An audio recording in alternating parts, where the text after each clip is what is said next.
ನ್ಯಾಯಯುತ ಬೇಡಿಕೆ ಈಡೇರದಿದ್ದರೆ ಜುಲೈ 29ರಿಂದ ಕಚೇರಿ ಕೆಲಸಕ್ಕೆ ಹೋಗದೆ ಮನೆಯಲ್ಲೇ ಇರಲಾಗುವುದು. ಈ ವೇಳೆ ಸರ್ಕಾರವು ಸೇಡು ತೀರಿಸಿಕೊಳ್ಳಲು ನನ್ನ ಕೆಲಸದಿಂದ ತೆಗೆದುಹಾಕಿ ಜೈಲಿಗೆ ಕಳುಹಿಸಿದರೂ ಈ ಹೋರಾಟದಿಂದ ಹಿಂದೆ ಸರಿಯುವ ಪ್ರಶ್ನೆಯೇ ಇಲ್ಲ ಎಂದು ಸರ್ಕಾರಿ ನೌಕರರ ಸಂಘದ ರಾಜ್ಯಾಧ್ಯಕ್ಷ ಸಿಎಸ್ ಷಡಾಕ್ಷರಿ ಎಚ್ಚರಿಸಿದ್ದಾರೆ.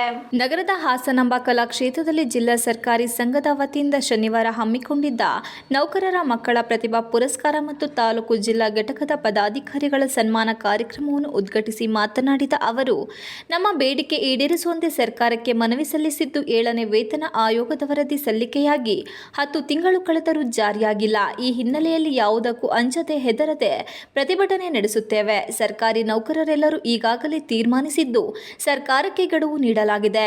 ಆದರೂ ಕ್ರಮ ಕೈಗೊಂಡಿಲ್ಲ. ಆದ್ದರಿಂದ ನಮ್ಮ ಹಕ್ಕು ನಮ್ಮ ಬೇಡಿಕೆ ಎಂಬ ಘೋಷವಾಕ್ಯದೊಂದಿಗೆ ಹೋರಾಟ ನಡೆಸಲು ಸಿದ್ಧವಿದ್ದೇವೆ. ಸ್ವಾಭಿಮಾನದ ಬದುಕಿಗಾಗಿ 7ನೇ ವೇತನ ಆಯೋಗ ವರದಿ ಜಾರಿಗೆ ಆಗ್ರಹಿಸಿದ್ದೇವೆ. ನಮ್ಮ ಹಕ್ಕಿಗಾಗಿ ಜುಲೈ 29ರಿಂದ ಕೆಲಸಕ್ಕೆ ಗೈರಾಗುವ ಮೂಲಕ ಅಸಹಕಾರ ಚಳವಳಿ ನಡೆಸಲು ನಿರ್ಧರಿಸಿದ್ದೇವೆ ಎಂದರು.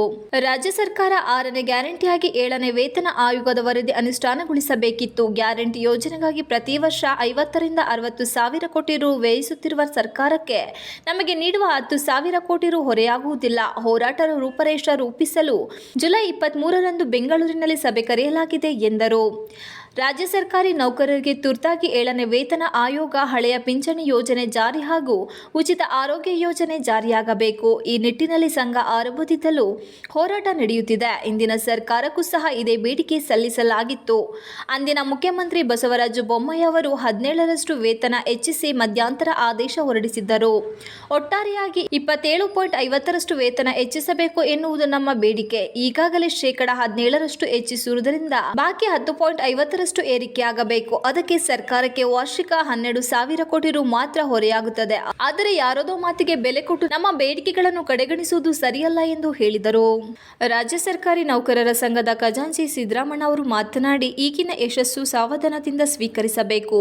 ಮನುಷ್ಯನಿಗೆ ಗರ್ವ ಬಂದರೆ ಅದರ ಪರಿಣಾಮಗಳು ಘೋರವಾಗಿರುತ್ತದೆ. ಜೀವನದಲ್ಲಿ ಇನ್ನು ಸಾಧಿಸುವುದು ಸಾಕಷ್ಟಿದೆ ಎಂಬ ಅರಿವು ಇರಬೇಕು. ಸಾಧಕರ ಜೀವನ ಚರಿತ್ರೆ ಓದಬೇಕು. ಸದ್ಯ ಲಭ್ಯವಿರುವ ಸಂಪನ್ಮೂಲ ಬಳಸಿಕೊಂಡು ಉನ್ನತ ಸಾಧನೆ ಮಾಡಬೇಕೆಂದು ಸಲಹೆ ನೀಡಿದರು. ನೌಕರರ ಸಂಘದ ಜಿಲ್ಲಾಧ್ಯಕ್ಷ ಇ ಕೃಷ್ಣೇಗೌಡ ಮಾತನಾಡಿ, ನಾನು ಜಿಲ್ಲಾಧ್ಯಕ್ಷನಾದ ಮೇಲೆ ನೌಕರರ ಸಮಸ್ಯೆಗಳಿಗೆ ಸ್ಪಂದಿಸಿ ಕೆಲಸ ಮಾಡಿಕೊಂಡು ಬಂದಿದ್ದೇನೆ ಮತ್ತು ಪ್ರತಿ ವರ್ಷವೂ ಮಕ್ಕಳಿಗೆ ಮಕ್ಕಳ ಪ್ರತಿಭಾ ಪುರಸ್ಕಾರ ಕಾರ್ಯಕ್ರಮ ಆಯೋಜನೆ ಮಾಡಿಕೊಂಡು ಬಂದಿದ್ದೇನೆ ಎಂದು ಹೇಳಿದರು. ಇದೇ ವೇಳೆ ಎಸ್ಎಸ್ಎಲ್ಸಿ ಮತ್ತು ಪಿಯುಸಿಯಲ್ಲಿ ಹೆಚ್ಚು ಅಂಕ ಪಡೆದ ಸರ್ಕಾರಿ ನೌಕರರ ಮಕ್ಕಳನ್ನು ಸನ್ಮಾನಿಸಿ ಗೌರವಿಸಿದರು.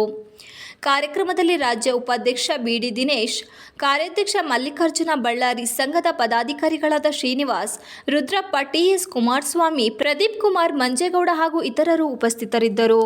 ಈ ವಿಚಾರದಲ್ಲಿ ಭಿನ್ನಾಭಿಪ್ರಾಯಗಳು ಬೇಡ. ನಾವೆಲ್ಲ ಒಂದೇ ಕುಟುಂಬ, ಒಂದೇ ಕುಟುಂಬದ ಸದಸ್ಯರು. ನಾವೆಲ್ಲ ಒಂದೇ ಜಾತಿ, ಒಂದೇ ಧರ್ಮ, ಒಂದೇ ಪಕ್ಷ.